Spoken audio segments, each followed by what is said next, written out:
Assalamualaikum and hi everyone. Today we continue our lesson with volume of parallelepiped. The learning outcomes of today's lesson is to determine the volume of parallelepiped using the triple scalar product. Okay, now we look at what is actually parallelepiped. These are examples of parallelepiped. So a parallelepiped has 6 faces and each face is a parallelogram. So this is a parallelogram. The previous lesson we have done on the area of parallelogram. Now we want to find the volume of parallelepiped. Let's say we have 3 vectors here, u, v and w. If we join together u, v, w, it will form a parallelepiped. Okay, with each vector u, v and w will be the edge of the parallelepiped. So if you have a vector u, v and w become the edge of the parallelepiped.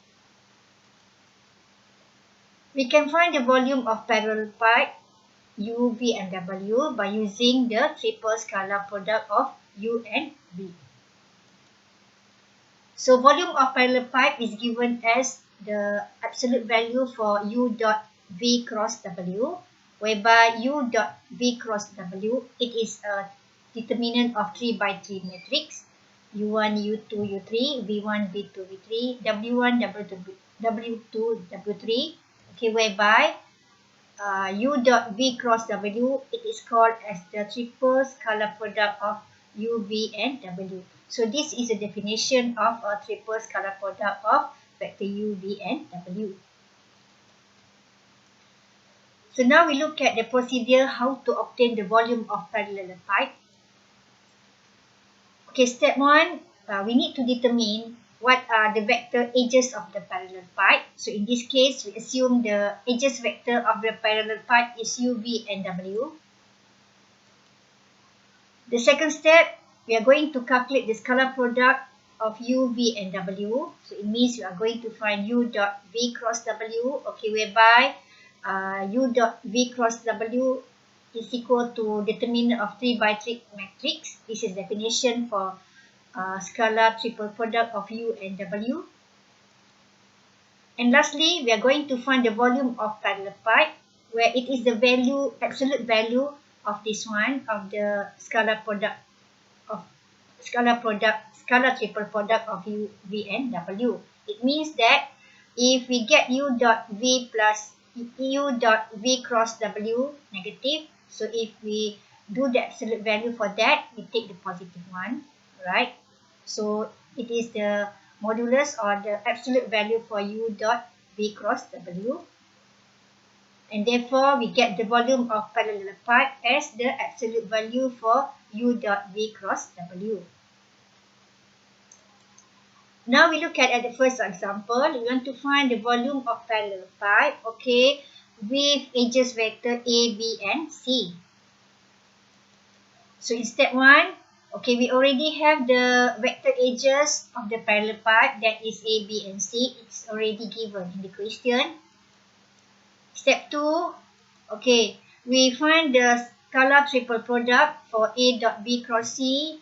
Okay, it is a determinant of 3 by 3 matrix. So if we calculate towards the end, we will get it as negative 19. And in step 4, okay, we are going to find the modulus or the absolute value for the a dot b cross c. So it is absolute value for negative 19. Therefore, we get it is equal to 19. So therefore, the volume of parallelepiped determined by with the vector edges a, b and c is given as 19. Okay, now we look at the second example. Okay, we give a point here, O is the origin 0, 0, 0, and another 3 points A, B, and C. Okay, please look at here, A, B, and C are points, not vector. Okay, we want to find the volume of parallel pipe determined by vectors OA, OB and OC. It means that the vector edges of the parallel pipe is vector OA, OB and OC. So let's say this is the figure. Okay, this is the points O, A, B and C. And let's say this is the vector OA, OB and OC. So if we join together OA, OB and OC, it will form a parallel pipe. Right? Okay, now step 1. Okay, we find the vector edges of the parallel pipe. So if you look at this one, we need the vector OA, OB, OC. It is the edges of the parallel pipe. So here, if you calculate, we get the OA is equal to vector 2, negative 2, 1. OC, 3, negative 1, 2. And OC, we get 3, negative 1, 1. And after that, we do step 2. We do the scalar triple product. OA dot OB cross OC. Okay, so if we calculate, we get the 3 by 3 determinants of 3 by 3 matrix. So if we calculate, we get it as equal to negative 4. And after that, we calculate the absolute value for OA dot OB cross C. Therefore, you get it is equal to 4. And therefore, we get the volume of parallel pipe determined by the vectors OA, OB and OC. It is equal to 4. Okay, finally, we have the exercises. Okay, you can try the exercises at home and we will discuss it the next class. Okay, that's all for today.